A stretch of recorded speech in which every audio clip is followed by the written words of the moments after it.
തൊടുപുഴയുടെ മണ്ണിൽ ബി.ജെ.പിയുടെ സംസ്ഥാന അധ്യക്ഷൻ ശ്രീ രാജീവ് ചന്ദ്രശേഖർ.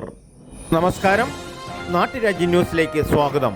കേരളത്തിൻ്റെ ഭരണശിലാ കേന്ദ്രമായ തിരുവനന്തപുരത്തിൻ്റെ മണ്ണിൽ നിന്നും ബി.ജെ.പിയുടെ ആരാധനായ സംസ്ഥാന അധ്യക്ഷൻ ശ്രീ രാജീവ് ചന്ദ്രശേഖർ തൊടുപുഴയിൽ മാറാത്തത് ഇനി മാറും എന്ന ഉറച്ച വിശ്വാസം ജനങ്ങളിൽ 100% ഉറപ്പ് നൽകിക്കൊണ്ട് തൊടുപുഴയിൽ 3:30 വമ്പിച്ച സ്വീകരണത്തോടെ പാപ്പൂട്ടിക്കാളിൽ ജനങ്ങളെ അഭിസംബോധന ചെയ്തു.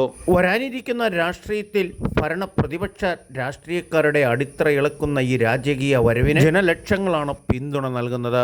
വിവിധ കക്ഷി രാഷ്ട്രീയത്തിൽ നിന്നും നൂറുകണക്കിന് പ്രവർത്തകർക്ക് മെമ്പർഷിപ്പ് വിതരണം ചെയ്തുകൊണ്ടും ഭാവി കേരളം സുരക്ഷിതമാക്കുക എന്ന ഏക ലക്ഷ്യത്തോടെയായിരുന്നു പോകുന്നത്. എന്ത് ചിന്തിച്ചാണ് പോകുന്നത്?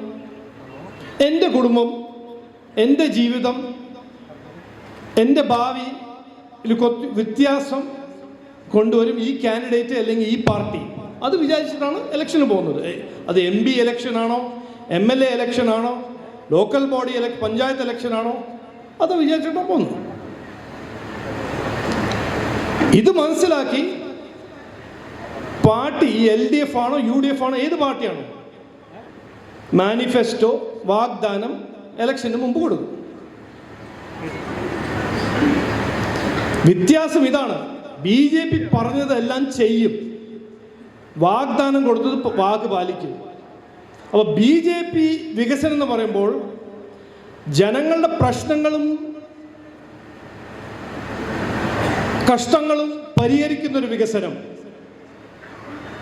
യുവാക്കളുടെ ഒരു സ്വപ്നങ്ങൾ യാഥാർത്ഥ്യമാക്കുന്ന ഒരു വികസനം, വ്യവസായങ്ങളുടെ ഒരു പ്രശ്നങ്ങളും കഷ്ടങ്ങളും പരിഹരിക്കുന്ന വികസനം, നാടിൻ്റെ സാധ്യത യാഥാർത്ഥ്യമാക്കാവുന്ന ഒരു വികസനം. അപ്പോൾ BJP NDA പറയുമ്പോൾ ഇതാണ് വികസനം.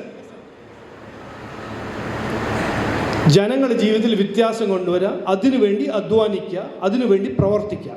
കേരളം വീണ്ടും വലിയ ഒരു ധർമ്മപരിപാലകൻ്റെ കയ്യിലേക്ക് എത്തുന്നു എന്ന് സൂചിപ്പിച്ചുകൊണ്ട് നാട്ടുരാജ്യ ന്യൂസിനു വേണ്ടി റിപ്പോർട്ടിംഗ് തൊടുപുഴയിൽ നിന്നും KK വിജയൻ.